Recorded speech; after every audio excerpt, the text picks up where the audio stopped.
Friends, இன்னைக்கான சில இன்ட்ரெஸ்டிங்கான குவிஸ் கொஸ்டின்ஸ் என்னன்றதை இந்த வீடியோல பார்க்கலாம். முதல் கேள்வி, மாநில அரசின் செயற்குழு தலைவர் யார்?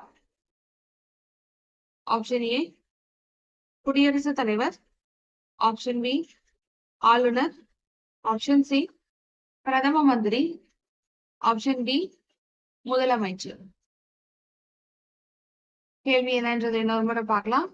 மாநில அரசின் செயற்குழு தலைவர் யார்?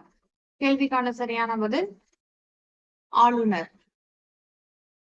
இரண்டாவது கேள்வி என்னன்றது பார்க்கலாம். இந்திய அரசியலமைப்பில் உள்ள சரத்துக்கள் அனைத்தும் எத்தனை பகுதிகளாக பிரிக்கப்பட்டுள்ளன? இந்திய அரசியலமைப்பில் உள்ள சரத்துக்கள் அனைத்தும் எத்தனை பகுதிகளாக பிரிக்கப்பட்டுள்ளன?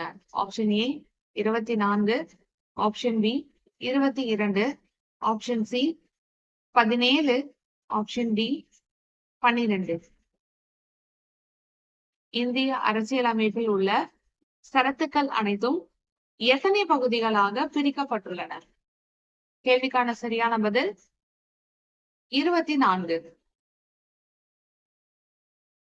மூன்றாவது கேள்வி என்னன்றது பார்க்கலாம். ஜிப்ரா நாராயணர் என்று அழைக்கப்படுபவர் யார்? ஜிப்ரா நாராயணர் என்று அழைக்கப்படுபவர் யார்?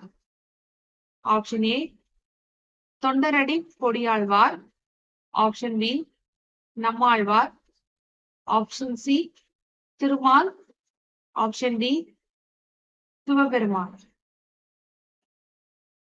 ஜிப்ரா நாராயணர் என்று அழைக்கப்படுபவர் யார்? கேள்விக்கான சரியான பதில் தொண்டரடி பொடியாழ்வார். இன்னைக்கான கடைசி கேள்வி என்னன்றத பார்க்க போறோம். ஓமை கவிஞர் என்று பாராட்டப்படுபவர் யார்? ஓமை கவிஞர் என்று பாராட்டப்படுபவர் யார்? ஆப்ஷன் ஏ சிற்பி, option B Mu Metha, option C Suratha, option D Bharathidasan. இன்னைக்கான கடைசி கேள்வி, ஓமை கவிஞர் என்று பாராட்டப்பட்டவர் யார்? கேள்விக்கான சரியான பதில் சுரதா.